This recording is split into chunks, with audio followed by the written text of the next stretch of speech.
Hey everybody, it is late at night and I am Norman. My idea for tonight's video and potential series of videos was to pick watches and analyze their design, highlighting the good and pointing out the bad, as well as offering my suggestions for how they could be better. Most of the watches will be pieces that I've never experienced in person, so this will simply be my scrutiny given the images, information, and specs that are available to me. So let us begin.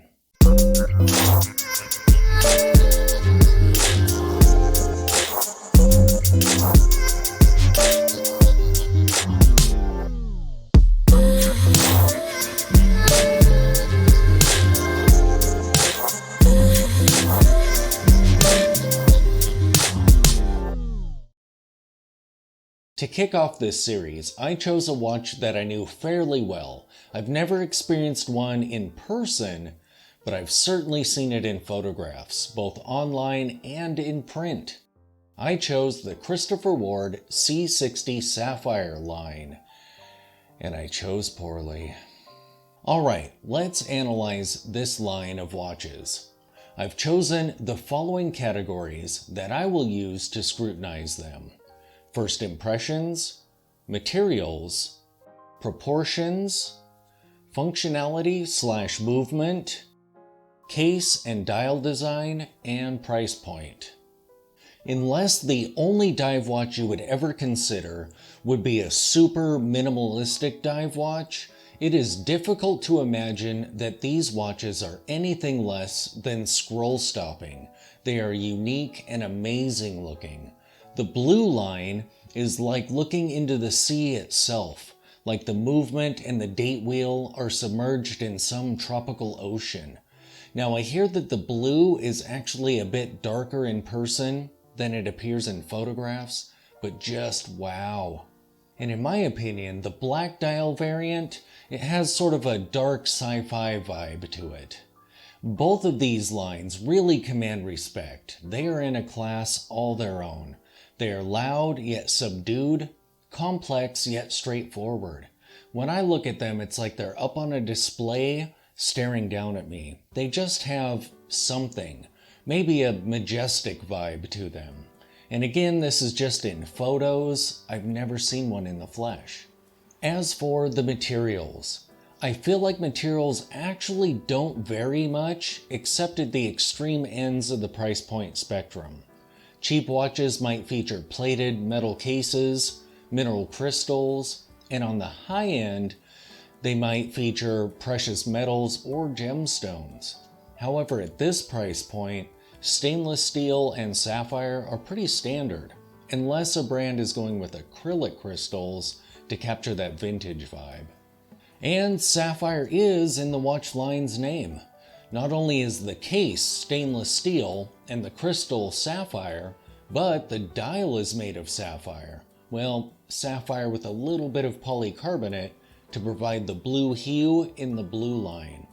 The case material is described as marine grade 316L stainless steel. And the lume that Christopher Ward chose to go with is Superluminova grade X1 GLC1. So they didn't skimp there either. There really is nothing bad we could say about the materials. As for the proportions, for case size, Christopher Ward has played it safe and gone with 40 millimeters. They are a bit thick at nearly 13 millimeters. However, one, they have 600 meters of water resistance. And two, Christopher Ward's case designs are phenomenal. If these are anything like the C65 Trident, they will look thinner than they actually are.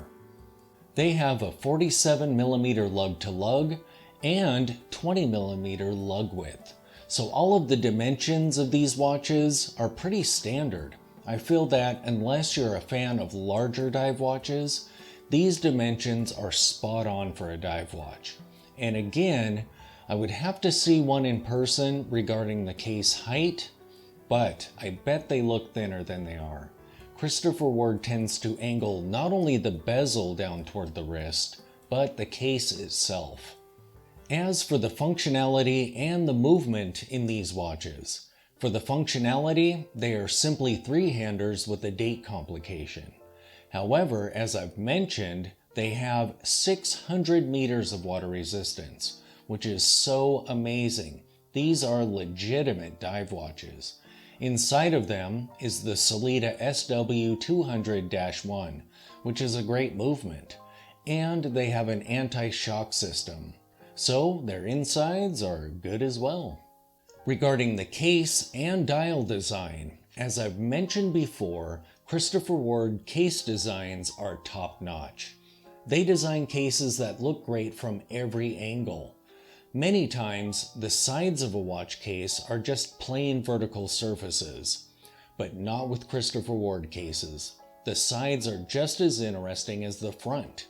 So I'm guessing that these watches have pretty amazing cases, and judging by the photos, I am not wrong. I'm generally not a fan of full metal bezels. However, the bezels on these watches somehow have a similar aesthetic to bezels with inserts in them, and I love the color markers in the top right sector of them. Regarding the dial, the tinting on the sapphire dial really helps to subdue the movement behind it, so these watches could be skeletonized and yet still easy to read. And the indices not only have lume in them, but their front surfaces are brushed, so they won't vanish in certain angles or lighting. And being able to see that whole date window, that's pretty cool. I feel that every visual element on these watches is pretty much perfect. As for the price point, the C60 Sapphire watches sell for around $1,000, and I personally feel that $1,000 to $2,000 really is the ideal return on investment price range. I feel that these watches are perfectly positioned. There are plenty of other watches at similar prices that don't offer such great looks and 600 meters of water resistance. So, in conclusion, I am hard-pressed to find anything negative about the C60 Sapphire watches. If I were to design one of these for me personally, the only change I think I would make is I would give them a 38mm case size. I would even leave the date because being able to see that whole date wheel is really cool. Thanks for watching.